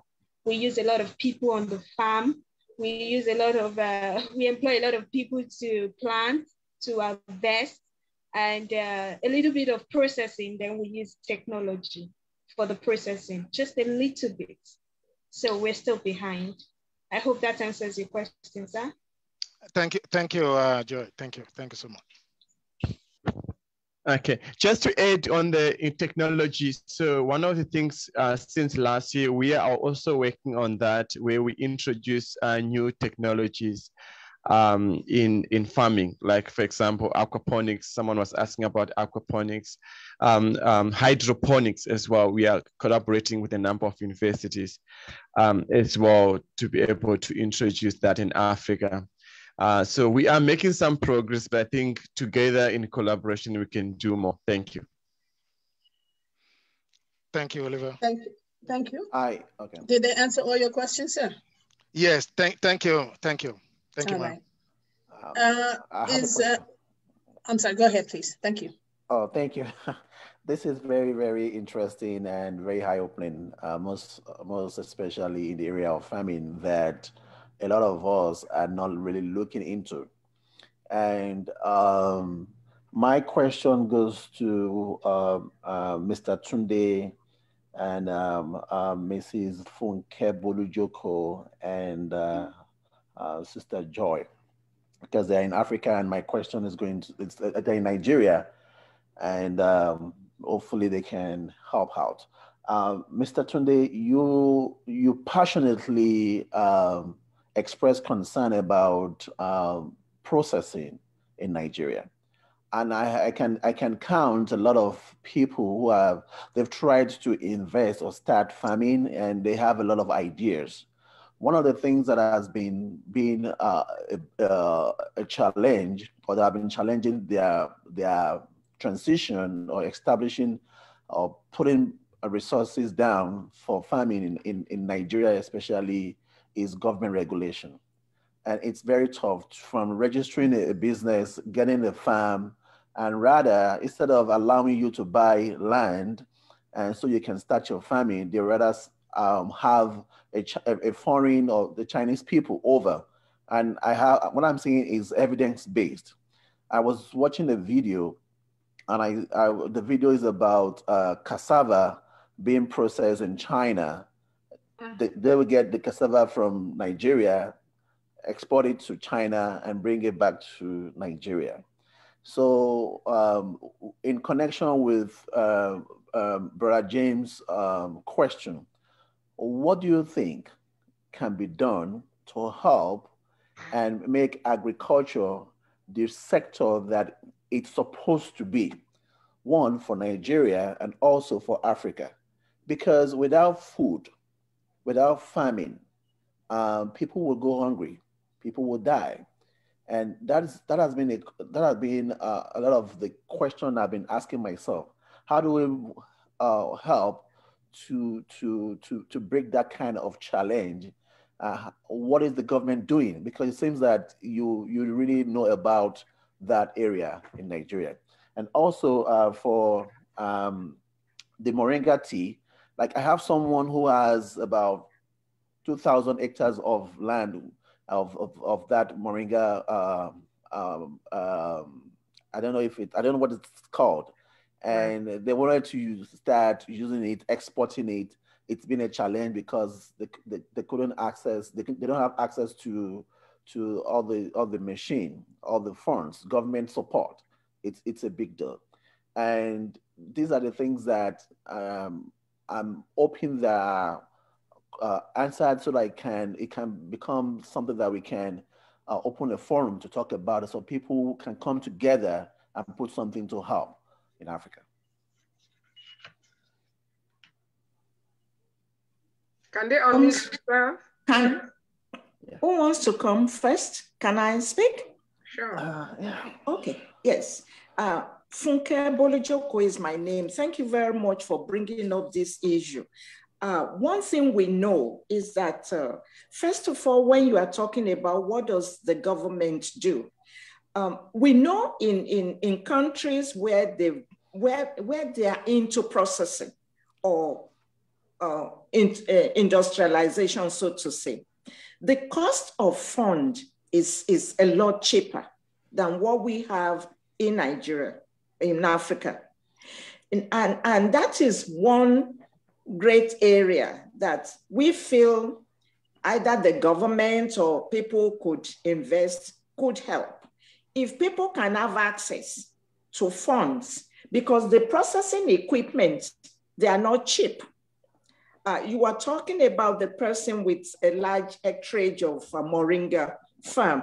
You know, with moringa, if you harvest moringa, the first 12 hours, if you don't process, you've lost it because of oxidation. So you have to be there. And that is really one thing. And moringa is so useful, it's a superfood. Every part of it is extremely useful and very, very healthful too. You know, it helps to improve our health, but it has to be processed and it has to be done immediately. That is one key area. I mean, like I said, then we have infrastructure. There is a infrastructure deficit back in Africa. And if you take our company, for example, we've tried to link up with the national grid. It's been a very tough challenge. So most of the time we produce RTs on 24/7 using diesel. You know, that adds to the cost. So if we have the infrastructure, if we have electricity, definitely the cost of production will be a lot lower. And these are some of this. And then the whole issue of multiple taxation takes people off. You know, like a senior colleague of ours was saying, he has a delivery van an entrepreneur. And on one single delivery van, he had to get about 16 papers. And each paper is not $0 or €0 He's paying on it. He had to park the van. And that is for delivery because of the issue of multiple taxation. These are areas where we feel the government can help. The government, as at now, I don't know what it's like in South Africa. They are trying to make lives easy, but then it's taken quite a long time to get to where we are going. And we also talk about the issue of work ethics. It's very good to see Ashani, trying to make agriculture sexy, a 26-year-old. No, it's a 26. I love it. Yeah, a 26-year-old, talking so passionately about that. But many of our youths don't want to get their hands dirty. They don't want to get their hands dirty. And yes, like our president said, that you can be a farmer and be useful rather than staying on WhatsApp for 16 hours of 24 hours in a day. A lot of our young people prefer to stay on their mobile phones rather than getting their hands dirty. So these are some of the key issues. And without processing, we can be talking of agriculture. We will never be able to feed ourselves if we are not curtailing the post-harvest losses that we are currently experiencing in Africa. Thank you. Let me just reiterate what you're saying so I understand exactly what you said the issues were. You're talking about when moringa is harvested, it has to be processed and packaged immediately. Is that correct? Yes, very correct. Okay, so when the processing and packaging is done, you already have a ready market to go to, or you don't have the market either? No, access to market is a different kettle of fish. This is, for people now that are adding value in Africa, I think access to market is one of the key areas where if we have access to market where people take a lot of these beverages and they're able to pay for it, that definitely will help quite a lot. Like I was showing you what our packaging had been. It's not cheap. To be able to get to this level was extremely expensive for us. But we thought, okay, I haven't gotten to this level. Comparing with the Twinies of this world, with the Liptons of this world, now we're at a stage with them. But how do we have access? So I think people in diaspora, this is one area that you can help with that. As many Africans that are trying to add value to these raw materials, can they have access? Rather than our cassava being taken to China, getting processed and brought back to us, we can process our cassava in Africa and get them to the global market. So we need market. Thank you very much. I hope the AFCTA being ratified may also start helping with the taxes, the multiple taxes that you just talked about, in individual countries. And yes, the purpose of them making this AFCTA is to alleviate or at least to make the processes easier, just like what you have mentioned with multiple papers of documentation and so much multiple taxes. Thank you so much. Okay. So much. Yes, I think there are two hands raised. Ashani and then Chiwaita. Koita? No, Ashani's hands went up first. So. Oh, I don't see Ashani. Oh, okay, I see him. Okay, I'll come back to Ashani. Koita, go ahead, please. Yes, I think on what can be done, we need to be mindful of the background. Farming has been, for most part, used not for commercial purposes, but for subsistence in Africa, considering that we are mainly from, we just made the transition from rural to urban. We're in the period of transition. So it has been mainly for subsistence, not for commercial purposes. So what I think could be done, learning from South Africa, and for South Africa, it has been a model that has been used by the whites to associate that is through cooperatives. This will help in terms of us achieving the economies of scale, and also ensure that we harness the existing skills and the technology to be able also to organize properly for government to make the necessary interventions. Thank you. Thank you so very much. Thank you. The next hand up was Ashani Hamilton. Can Ashani please unmute and come on? Hi there once again. So I always love coming to this meeting because you guys are so invigorating. The major thing I would say is all of everything that you guys are talking about in terms of the infrastructure, it's so right, but the problem is it doesn't matter if we know this information. The young people that are on their phones, we have to reach them on their phones. Nothing is going to change until we put it in front of them and make it a change that's necessary. The biggest thing that we do at Farm Ambassadors, we call it Kings for Queens. The biggest thing that we realize that in agriculture is women empowerment.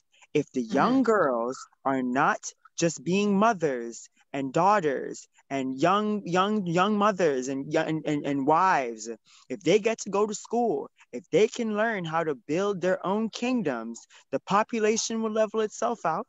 We will be able to have more farm and more food all over the world. This is about social change.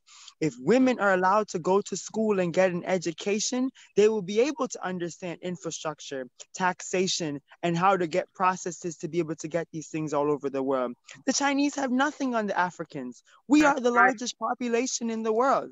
It will never matter. All that has to change is for people to start caring about the women that are on this earth with them. Everybody's a spiritual being having a human experience. And until the people that are in charge reflect the people that are moving the missions forward in these communities, it'll never matter. So at Farm Ambassador, our biggest campaign is Kings for Queens. It has to start with the men. We are a part of the problem. And it's something that is a lot of people don't like to hear the conversation. The time is up. The time is up. The earth needs us. God is telling us to speak up. And again, everything you guys are saying is correct. Every problem that you're saying is a problem. But guess what? Am I the youngest one here, 26? It'll never matter. It will never matter until the younger people care about what you're saying. So you can have these conversations in these groups. I encourage you all. Start going out in your community and start talking about these things. And Farm Ambassadors, our core principles are entrepreneurship, empathy, and education. With those three things, nobody can stop you. Nobody will be able to stop you. The Chinese need us to get their food. Always remember that. But we have to understand our value. We have to understand the value of our own people, our own women, our own education system, our own families, our own communities. Feed us first before we try to feed anybody else. But the way to do that, we must support each other. Everyone's talking about Black people and white people. What about men and women? Let's address that problem first before we move forward into anything else. That will solve most of the problems all over the world. Thank you very much. Excellent, excellent, excellent. Is Dr. Ogoji still online? Yes, Dr. Ogoji, please unmute yourself. But I want to say something real quick. Dr. Ogoji is an OBGYN. And Ashani, aren't you like a goat gynecologist? Tell us, don't you do something with goat and with animals? I'm an animal gynecologist by trade. I'm actually working with a few stallions here. We breed animals. I'm an international semen salesman. What I will do as my part when I come to Africa is I'm bringing some of the best goat semen to the breeders in Africa, because we have the privilege here of the genetics. So instead of me being a diamond salesman, I'm an international semen salesman, and I'm bringing the good genetics so we can eat big fat goats. And I'm Jamaican, so I love the goats, right? So wait a minute. I hope that semen is they not organic? GMO semen. Yeah, I wanted to find out if they are organic also. That's what I wanted to know. Is that organic semen? Because we don't want any GMO semen in Africa. You better make sure it's GMO before you take it there. See, and that's the beautiful thing. That's the beautiful thing about working with semen and working with these animals is genetic potential can move generations faster than anything else in the world. So I'm very, very, very the herbal man. I'm trying to feed these horses herbs. Like, I'm a junior herbologist myself. I do not like the chemicals. I was the Jamaican. My father gave me what? Tea and lime and ginger. That is what I drank for. I didn't even know how to take pills, y'all. So when I say like homegrown is what it is. And blessings be to y'all for actually embracing what I'm talking about. I really appreciate y'all because a lot of older people don't care about what I have to say. A lot of older people do not understand what we're talking about here in this conversation. So when I say thank you, I really mean it. I appreciate all of you because it takes y'all for young people like me to stand up and be brave enough to say that we're gonna do this. So thank y'all, I really appreciate it. Okay, just for the record, Dr. Goji, we need you to unmute yourself. Brother Joshua, your hands up, you can go next. Just for the record, Ashani, I am not old. Our main anchor was saying that he cannot see, so I think he's the only old man on this program. So Dr. Goji, the mic is yours. After Dr. Goji, we'll go to Brother Joshua. Dr. Goji, can you hear me? Unmute yourself, please. Okay, Dr. Ajibade, do you have a question? You've been listening, quietly. Do you have a question or comment? Dr. Debusila, do you want to? Brother Larry, where's your wife? Oh, okay, I want to welcome Sister Joy before we hand over to Brother Oliver. Sister Joy, can you unmute yourself and just quickly, 1 minute, because we are running out of time, and unmute yourself. We wanted to welcome you, Sister Joy. Hello, is that me, Joy? Yes. Yes. Okay. Yeah. Yes, there are so many joys. I'm so happy to have so many joys in the house. Thank you. Yes, I'm loving the discussion, and yes, I just came a little bit late from other meetings in the network. Yes, I love the energy of the young man doing really. I love Kings for Queens. That was really, really powerful. And I'm one of the women who also campaigned for women power and movement. So I'm based in Germany, and I run an organization for Africa women in Europe. And recently we also started supporting in the continent. So we have African women in trade, and I'm happy to see Funke also here and doing the lady of the Nigerian tea. I also interviewed in the platform. So I'm so happy to hear about this agriculture discussion. And I was thinking, should I ask or should I not ask? But I had two questions, and only one is coming to my head right now. How the agriculture is really surviving in terms of fighting these genetic modified plants, and I'm really getting worried that it's really creeping in very quickly from the south coming upwards. Having these plants where you only plant one time and doesn't produce again, and this is gonna kill our good seeds. So how are you making sure that this is not happening in agri, especially for our own plants that we know we have had them for years, and we don't want to lose that, and because they're the ones that made who we are today with strong genes and all that, and having new food coming in the market that is toxic to our own bodies. Yes, just a question, and also thank you for this platform. Love the discussion. Thank you. Where's Brother Oliver? No takers. Okay. Thank you so much. Thank you so much, Joy. I'm so inspired and humbled that you managed to join. Thank you so much for that question. So I will talk more on the South African context. So what we actually call organic, we can't certify it as organic in South Africa, especially most of us young farmers. The reason why is because we have a lot of wine farms. They also use, some of them, they use chemicals. So because of the wind, actually just the wind can be able to affect, having an effect on your produce if you are next to a farmer who is using chemicals on the plants and you are not using. So you can't really call it organic. You can't certify as organic because it would be maybe 80% at 90%, but not 100% organic. And so what we are striving to do and to encourage and to collaborate and work with the government is to encourage everyone to go back to the ancient days of organic and to do a lot of education in supporting farming in Africa. What also stood out for me today is I think it was more about how to digitalize agriculture, digitalization, and to be ready for the fourth industrial revolution, but also to add value and to own the whole value chain, as well as the standardization. The lastly is about education, as well as the Africa Free Continental Agreement. Young people don't know much about it. If you look at the informal economy and farmers, some of them, they don't know much about it. So we need to do a lot of education and support for smallholder farmers in order for us to be able to build the Africa we want. Thank you.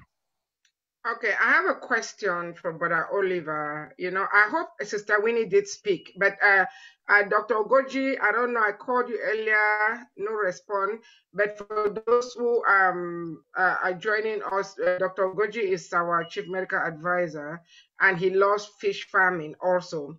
But Brother Oliver, you know, this our brothers and sisters on the continent who are doing farming, preservation is a problem. Storage is a problem, transportation is a problem, funding is a problem. What can we do to help not the people that are in a cooperative, which some of those cooperatives have died, especially in Cameroon. When I went to Cameroon, we're growing up, they were really flourishing. Okay. What can we do to help? Are you done? No, just a minute. No. What can we do to Hello? help? Can you hear me? Brother Oliver? Yes, I can. Yes. Yes. Okay, no, yes, I can hear you. What Can you can hear we me? do? What can we do to help the individual farmers? There are a lot of them who are not part of any network or cooperative to find funding, preservation facilities, and storage facilities. After you, we have Brother Joshua whose hands are up.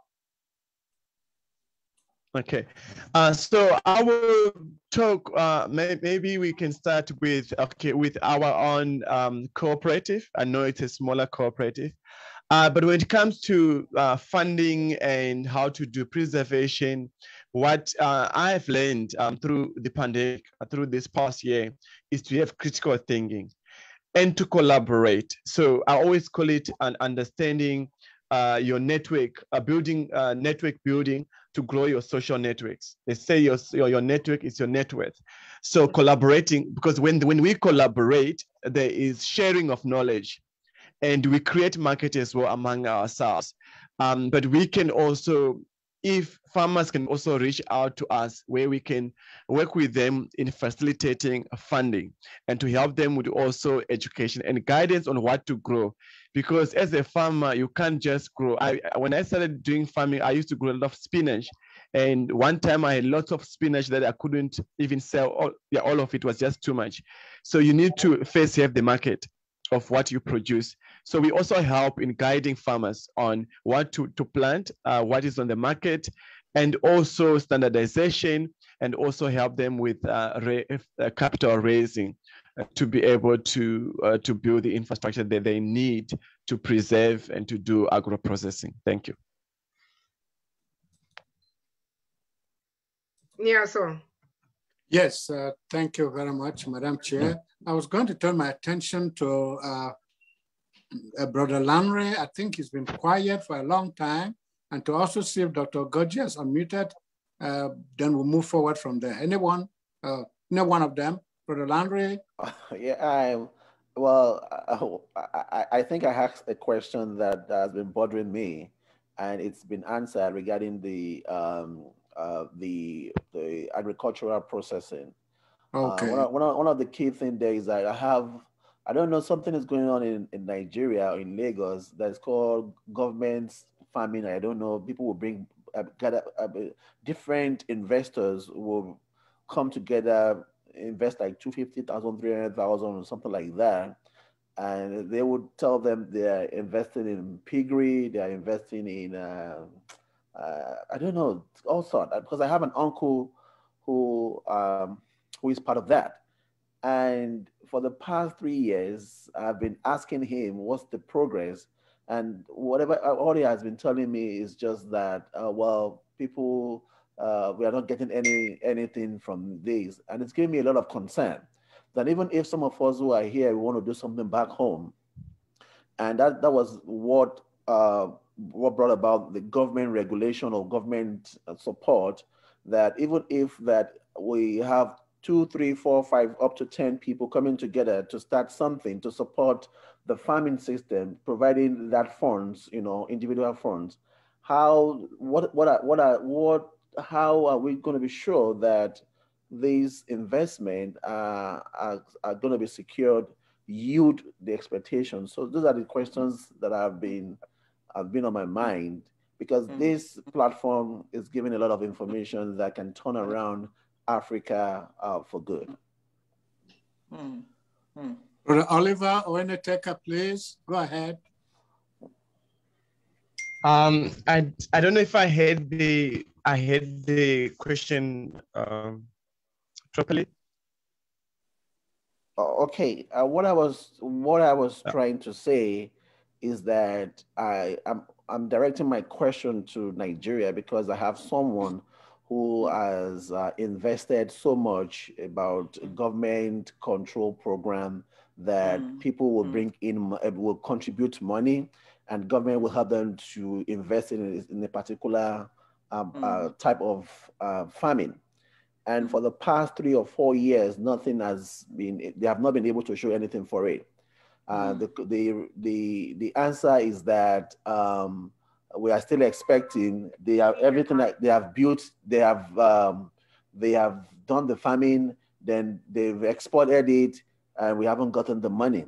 So at this point, we don't know where the truth is coming from. Is it the government? Is it the agency that is running it? Then we'll talk about the processing, the machineries, the funds. If people in diaspora, there are a lot of people that want to do something back home, and they come together and to support this that particular area of farming. What is the guarantee that the ROI and also the future for the investment and others for the farming, because there is no government backing, there is no government support. Okay, all right, thank you. I'm gonna tell you guys the honest truth here. I wanna tell you some honest truth here. So my mother always said this, and I said, "Mommy, you are too harsh for me." She said, if you come back to Africa, if you're living in abroad for some time, you must talk to everybody like you are talking to a thief. And there's some truth in that. So currently I have lots of projects I'm busy with in Ghana. Some of them are in different sectors like oil and gas and so forth. There's this gentleman, I'm not going to mention the name, he's working with us, but we found out that we gave him money. We, as the directors, we all put money together last year. We gave him money. This money was earmarked for marketing and to buy more stock for the products. We found that he went to buy motorbikes, okay? And then the last one I want to mention is that we also had a project, I think I'm told by Mr. Tunde, where a guy was funded to implement a project, but he went to buy Ferraris. So the problem in Africa, we need to get to understand, we need transparency. We need to be honest to each other. And I think I will suggest that before we can ask people in abroad to raise funds for us, we as Africans, those who are in Africa, we need to come together and we need to find ways to work together. Because if we are not transparent ourselves, we can't ask, because I know I've lived in Netherlands, I've traveled across the world, 49 countries in total. And I found out that it's not easy for somebody in America or in Germany to work. You have to work like as much as like double than the citizens there. So we really want them to help us financially to build Africa, also with their expertise, also with access to markets, but we need to be transparent also those who are in Africa. So I would suggest that let's have another roundtable where we can discuss with those who are interested in farming and see how best can we work together. But transparent is the key. Thank you. Thank you. Thank you so much. And lack of leadership is for, yeah, thank you. Excellent, excellent. Okay, we're running out of time. Brother Joshua, did you want to answer? Because I don't know, Dr. Goji, are you there? Or okay, because I know you have something to say about this. But anyway, Dr. Goji, whenever you are around, we are running out of time. So Ashani, go ahead and ask your question because we will need to round up because we still have to play our anthem. Nia Song, if you don't mind, let him ask his question and then you can give the last round to Brother Oliver. Sure. Go ahead, Ashani. Thank you. I appreciate it. You actually, the conversation that we were just having a while ago about integrity in agriculture, that was a part of my question as well. As a Jamaican, the number one issue we have with agriculture is people stealing from farmers. And I personally, what we're doing with, with the resources that we're bringing to Jamaica next year, and this is a question I wanted to know for Africa, we're going to the legal system. We're going to the police system. If you're stealing from farmers, you're going to prison. That's a crime against God. And the reason why we're saying it so specifically and we're moving so strongly about this is enough is enough. And I wanted to know if in Africa, if this was a thing as well, because this is a people problem. This is not, this is a people problem. And I wanted to know if you guys were experiencing the same thing on a high level as well. But I mean, it seems like that's true, but I wanted to open it up for question. Okay. Were you asking whether safety happens on the farms or what? Yes, no, what is done about the thieving? What is done? Because it's done, but what is there policies in place? I'm trying to find some blueprint. I don't believe that laws can just stay what they are if they're not creating change. So laws can be changed. That's policy, that's words that can be written. So I wanted to know in Africa, are there penalties or consequences that goes to the people that are stealing the food from the farmers or the people that they're selling them to? Usually it's young kids that are stealing from these farmers and bringing it to a market and, selling it to somebody else who's paying them money because they stole it. Are there any reprimands or, repercussions for actions at all? Okay. So I think, is your question is around the security issues? Is farmers getting fair trade for what they produce? Is that your question? Yes. That's in the lines of the question, yes. All right. Oliver, before you answer the question, as soon as you finish answering the question, please round it up to close us out, and then myself, the chair, and our host will close the system down. Go ahead, please. Thank you. Okay. Shall I? Okay. Yeah, go ahead. Yes. Okay.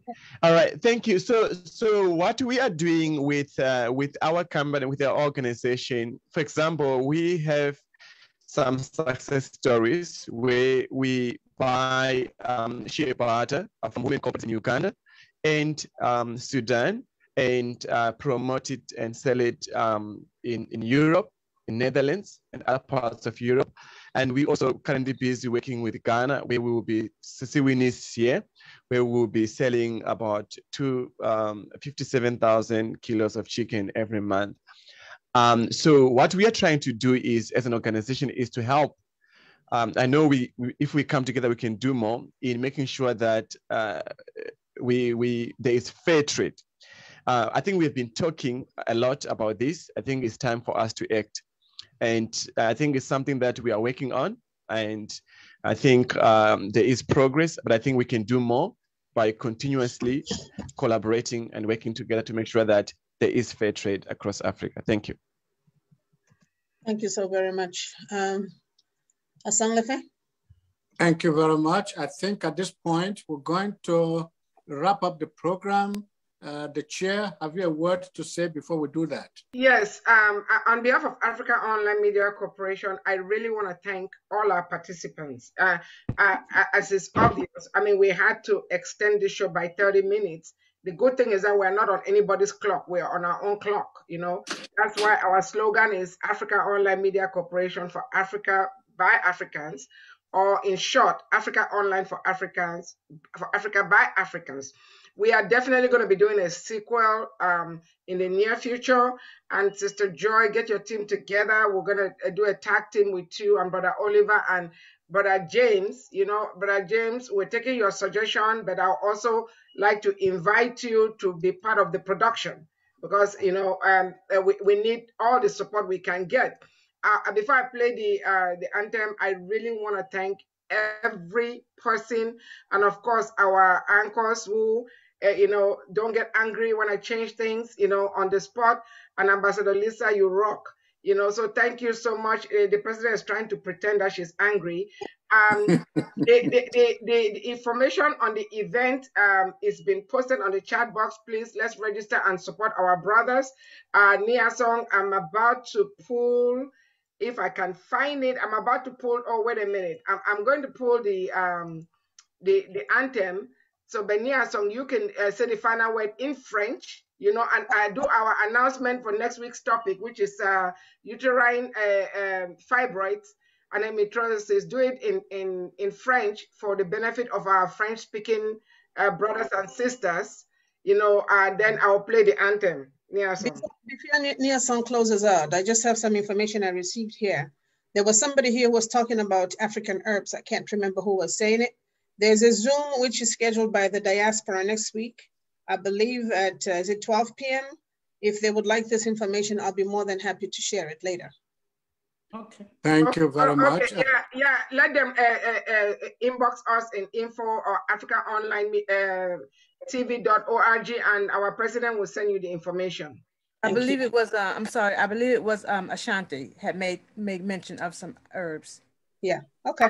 Okay. Thank you very much. Thank you very much. Madam President, unfortunately, that thing is very technical and I cannot boast that I will say it in good French about the fibroid and the, I mean, whatever it is. But okay, just a female problem. Female problem. Female problem. Le problème féminin, c'est notre sujet pour la semaine prochaine. Donc, s'il vous plaît, si vous êtes intéressé par le problème de santé des femmes, surtout, le problème gynécologique, il faut être le nôtre la semaine prochaine. To go away before the anthem starts rolling, my generation led Africa to political freedom. The current generation of leaders and peoples of Africa must pick up the flickering torch of African freedom, refuel it with their enthusiasm and determination, and carry it forward. Education is not a way to escape poverty. It is a way of fighting it. Julius Nyerere, first president of Tanzania. Thank you very much. And the anthem will play now. Okay, and our condolences to all the people of Tanzania. Yes. Amen. Oh, thank you everybody for coming. Africa. Oh no. Africans, Africans for Africa. Africans, Africans for Africa. Africans, Africans for Africa. Africans, Africans for Africa. Africans, Africans for Africa. Africans, Africans for Africa. Africans have many bright ideas. If only you let us share. If you really want to know my history, please come, sit down, listen to my story. God gave us a wisdom. He guides our footsteps, makes us shine, transform. Hey, as one people, with so many cultures, yet indeed we are one. Stand up, Africans, Africa. Let us all unite behind Africa Online Media Corporation. Stand up, Africans. Let's save Africa. It's time to come together, promote awareness, progress, and solution. Hey, Africans, Africans for Africa. Africans, Africans for Africa. Africans, Africans for Africa. Africans can rally for a common cause, to believe without judgment in what our brother does, to identify and resolve our challenges, to allow each other's ideas without regard to standards. As one people with so many cultures, yes indeed we are one. Stand up, Africans, for Africa.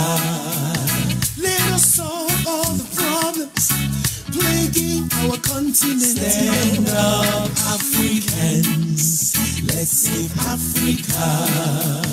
Let us empower Africans in and out of Africa. Stand up, Africans, for Africa. Africa Online Media Corporation, that's a good way to start. Stand up, Africans. Let's save Africa. They have all the resources we need to benefit our society. Oh.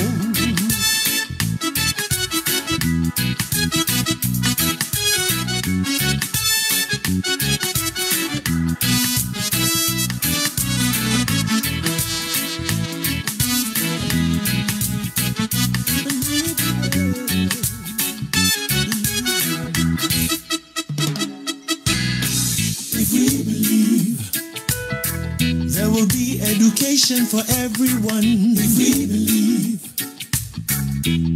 prosperity for Africans, if we believe medical facilitation for Africans, if we believe stand up, Africa, yes, for Africa. Africa Online Media Corporation, that's a good way to start. Stand up, Africans. Let's save Africa. Africa is the cradle of civilization, the motherland. Stand up, Africans, for Africa. We were enslaved not because we were weak, but because of our hospitality. Stand up, Africans. Let's save Africa. Jump on the Africa Online Miracle Jet. Don't be left stand up, Africa. Together we shall succeed. Together we will win. Stand up, Africans. Let's save Africa. We are writing our own story, the truth, and we shall tell it to the world. Stand up, Africans, for Africa. No more lies. Africans own Africa. Thank you all so much. And I think Brother Oliver, them are using this anthem. Oh Lord, oh Lord, oh Lord. Okay, everybody. You know, we already, that was Operation Boho. We're not discussing that today. So, but anyway, Brother Oliver, them are going to be using our anthem. They have permission to do so. Thank you all so much. And you'll be getting invitation to participate in the sequel to this show. So let everybody have a wonderful time. Niason, you want to say something in French? Thank you so much. Merci beaucoup tout le monde. Bon week-end, bonne semaine, c'est le début de notre semaine. Que la vie continue. Quand on a la confiance, il faut avoir la confiance en l'avenir parce que le Seigneur est responsable de notre vie. Donc, soyez confiants, be hopeful, rest assured that the Grand Master is watching and taking care. Have a good week, and we'll see you again. But don't forget the women's program, the women's special for next week. It's about women. So please take care, and let us see during the week and next Sunday. Bye for now. All the men better show up. All the men, you better show up or else you'll sleep on the couch. Bye.